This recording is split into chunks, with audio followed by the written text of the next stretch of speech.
Nah, apa 10 strategi yang bisa Anda lakukan untuk membuat bisnis Anda terlihat besar?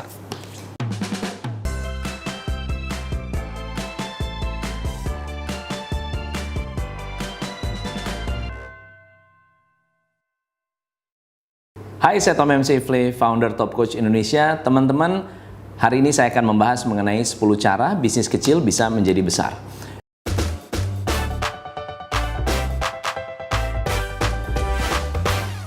Di seluruh dunia, usaha kecil menengah seringkali terkena penyakit. Nama penyakitnya adalah Small Business Syndrome. Small Business Syndrome adalah sebuah kondisi di mana para pengusaha ini selalu berpikir kecil.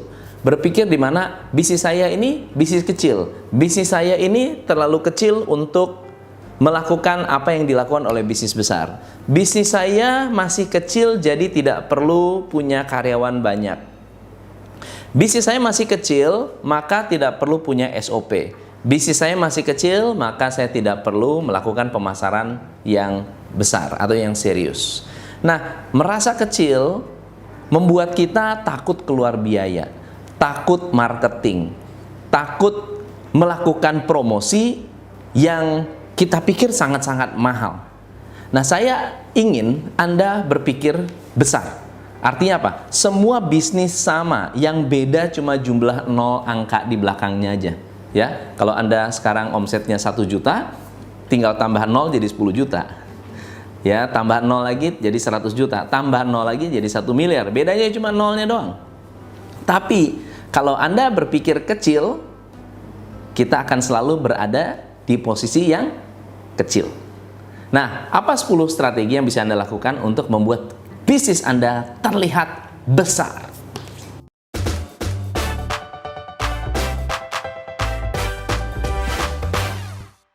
So, 10 langkah keluar dari bisnis syndrome ini atau small business syndrome. Nomor 1, Anda harus kelihatan dari luar. So, let's say misalnya Anda punya bisnis warung. Oke, bagaimana cara warung Anda kelihatan dari luar? Kelihatan dari orang yang lewat jalan kaki ataupun naik mobil. Artinya akan sangat-sangat bagus kalau Anda punya papan nama. Papan nama ini tidak mahal, tidak selalu sangat-sangat harus mewah. Bahkan banyak perusahaan-perusahaan di luar sana yang mau mempromosikan atau bahkan kerjasama dengan Anda, mereka yang bayar tapi menggunakan space yang Anda sudah miliki. So, papan nama adalah salah satu bagian untuk membuat bisnis Anda terlihat besar. Kalau papan namanya besar, papan namanya terlihat, papan namanya menonjol, Anda akan menjadi bisnis yang kelihatannya bonafit. Yang kedua, dari sisi papan nama, ini belum bicara yang lain, masih papan nama. Kalau terpencil, kalau bisnis Anda terpencil, Anda pasang beberapa papan nama. Contohnya ya, bikin papan nama hanya tulisan warung ibu anak. Ya, 100 meter lagi. Warung ibu anak 50 meter lagi. Warung ibu anak 10 meter lagi. Warung ibu anak belok sini. Nah, jadi Anda punya penunjuk dan orang akan tahu ini. Kalau ngulang 10 kali warung ibu Ana, apa yang terjadi? Orang akan mengingat, warung ibu Ana, warung ibu Ana, ada apa ya warung ibu Ana? Lama-lama dia pengen tahu.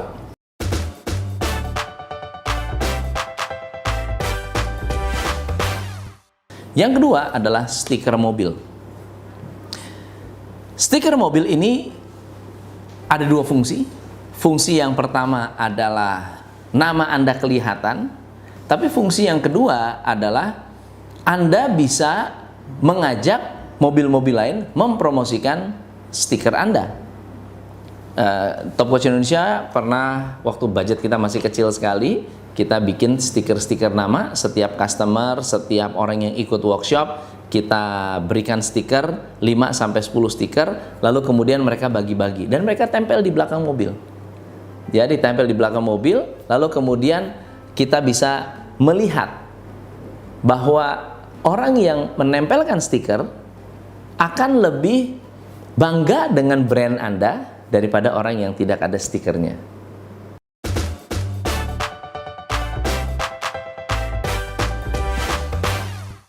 Yang ketiga adalah iklan di invoice. Setiap kali Anda kasih bill ke customer, jadi Anda misalnya kuliner, lalu customer Anda selesai makan, lalu kemudian customer bilang, minta billnya mbak. Lalu kemudian Anda kasih invoice, Anda kasih bill. That's it. Pulang, bayar, selesai. Jangan sia-siakan bill Anda. Anda pakailah atau gunakan bill ini untuk promosi. Ya, gunakan bill ini sebagai sales tool. Kalau Anda perhatikan di perusahaan-perusahaan besar, mereka tidak hanya mencetak bill, tapi juga ada logo, nomor telepon, dan juga promo-promo mereka di dalam bill tersebut. Bisa di atas, bisa di bawah, bisa dibalik. Kalau di dunia marketing ada istilah piggyback. Piggyback itu artinya apa? Piggyback itu kayak gendong di belakang. Anda nempel di belakang promosi orang lain atau di belakang invoice orang lain. Ada yang bilang gini, coach, aduh, coach saya tuh nggak mau bikin atau nyetak gulungan cetakan invoice, mahal. Salah satunya adalah perusahaan yang saya ada saham di sana, restoran. Lalu kemudian si manajernya bilang, wah coach, saya nggak enak kalau naruh itu. Maksudnya nggak enaknya dalam arti apa? Jadi gimana caranya nih supaya tetap bisa jalan? Saya bilang, oke, setiap kali kasih bill, kasih brosur. Setiap ada bill, kasih brosur. Setiap kali ada yang makan, pasang nasi box kuliner Nusantara. Sehingga setiap kali orang terima bill, langsung terima brosur. Dan ini menjadi salah satu cara untuk membuat customer Anda mau membeli lagi di masa depan.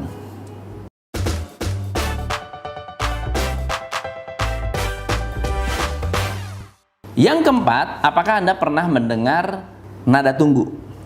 Jadi Anda telepon ke seseorang, lalu nada tunggunya adalah misalnya musik.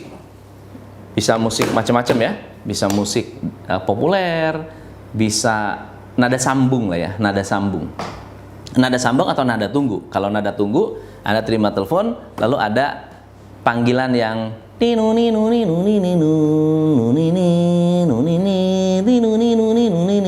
kan nada tunggu, nada tunggu gitu ya. Nada tunggu ini di beberapa PABX bisa diganti dengan audio Anda sendiri. So, saya menganjurkan klien-klien saya untuk memanfaatkan nada tunggu ini untuk membuat customer yang menunggu bisa mendengarkan jingle atau bisa mendengarkan musik. Contoh jingle seperti ini.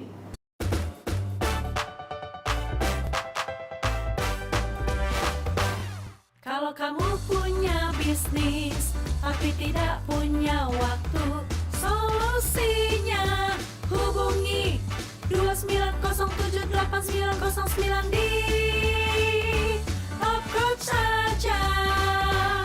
Jika ingin sistemasi, ingat 29078909 di approach saja.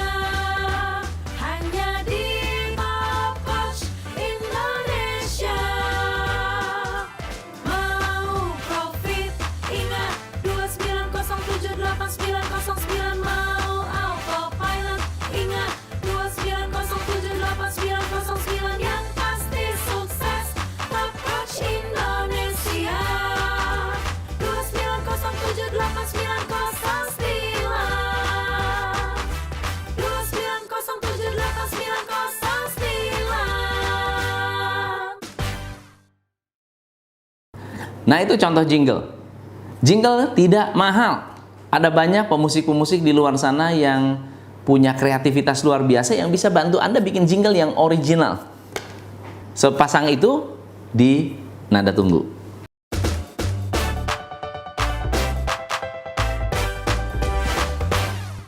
Yang kelima, website atau marketing online. website, walaupun hari ini banyak sekali yang mengatakan, aduh saya punya website tapi nggak ada yang berkunjung. Ini adalah salah satu cara untuk menunjukkan profil Anda sebagai seorang pengusaha atau profil Anda sebagai sebuah bisnis. Dan orang yang punya website lebih terkesan profesional daripada yang tidak punya website sama sekali. Jadi manfaatkan website untuk membantu Anda memiliki kredibilitas di dunia online.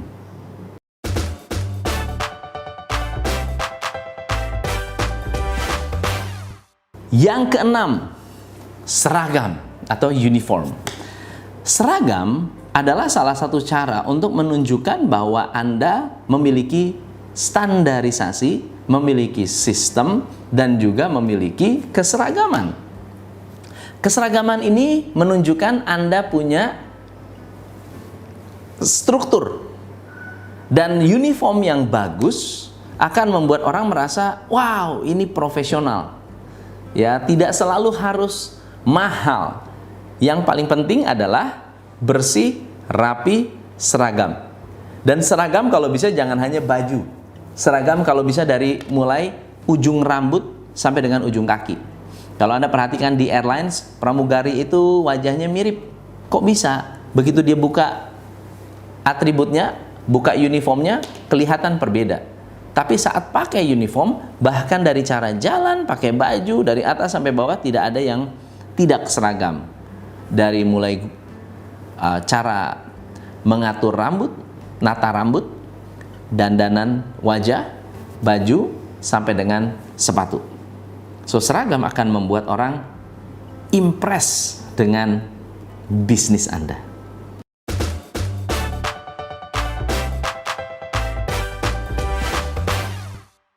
Yang ketujuh adalah packaging. Packaging yang bagus membuat Anda terlihat profesional dan membuat customer merasa happy menerima produk Anda. Packaging yang jelek, packaging yang lusuh, packaging yang tidak menarik akan membuat customer merasa ini bisnis tidak profesional. Nah, packaging harus dipikirkan desainnya agar mengangkat nama dan brand Anda. So, contoh packaging adalah seperti ini. So, bayangkan kalau misalnya Anda punya produk tapi tidak ada packaging sama sekali, maka produk Anda tidak akan terlihat profesional. Jadi saya pernah menjual DVD dengan packaging dan jual DVD tanpa packaging. Dan apa yang menarik adalah dengan packaging yang bagus membuat orang lebih menghargai.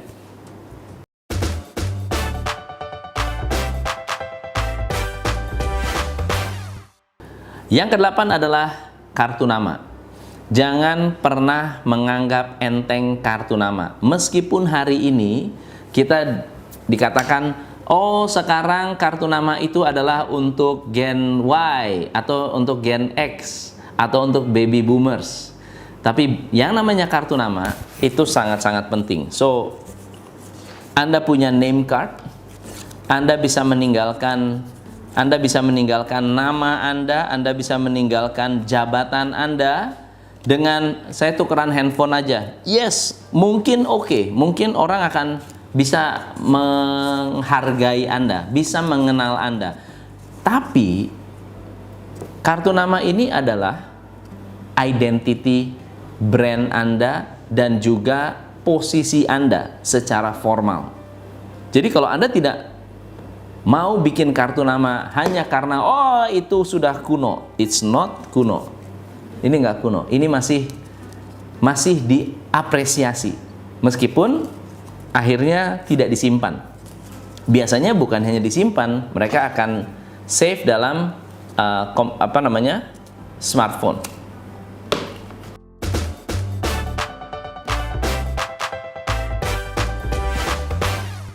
Yang kesembilan adalah branding.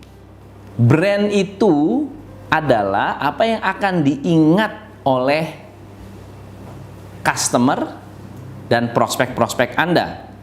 Kalau nama brand Anda susah diingat, ya contohnya Top Coach Indonesia, itu sebetulnya agak susah.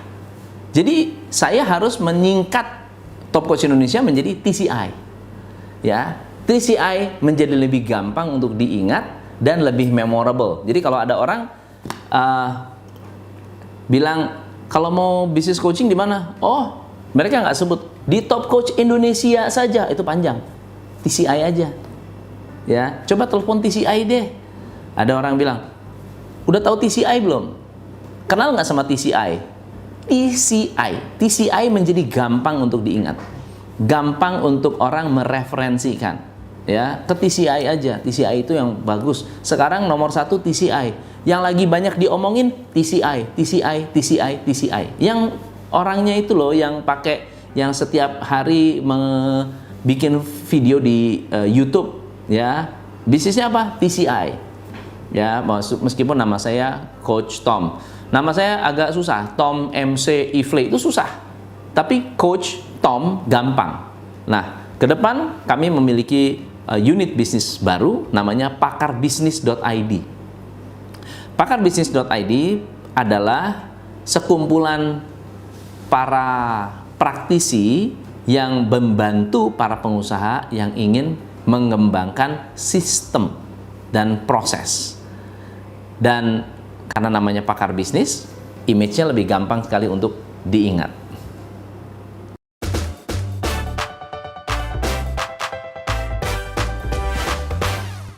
Yang ke-10 adalah berbagi. Bisnis-bisnis yang besar, mereka melakukan yang namanya berbagi. Sedekah, apapun itu namanya buat Anda, berderma, atau Anda mungkin melayani masyarakat umum, yang akhirnya membuat bisnis Anda terlihat besar. Nah, berbagi ini bukan berarti harus kelihatan, bukan berarti oh saya pasang setiap kali berbagi langsung foto yang masuk ke dalam Instagram, masuk ke Facebook. Bukan itu. Justru yang lebih kritis adalah berbagi yang benar-benar tulus. Sebagai pengusaha, ketika Anda berbagi dan benar-benar tulus dalam berbagi, tidak memikirkan ini akan balik atau enggak, ini sebetulnya tujuannya adalah Anda sedang bersih-bersih masa depan, membersihkan jalan Anda untuk menjadi sukses di masa depan. Ada orang yang mengatakan bahwa kalau saya bersedekah dapat hasilnya berkali-kali lipat. Sebetulnya Anda tidak perlu berpikir atau bahkan Anda mengharap, nggak usah mengharap.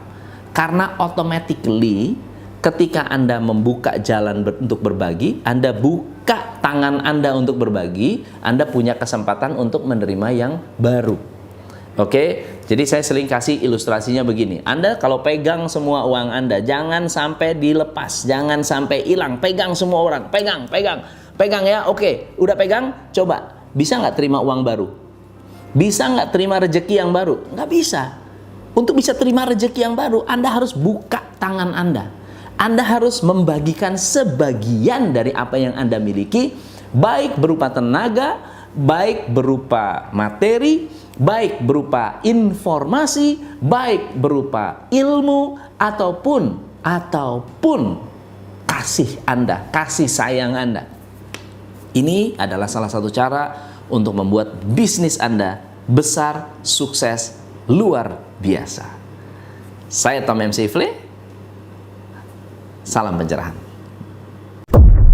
Hanya di Top Coach Indonesia.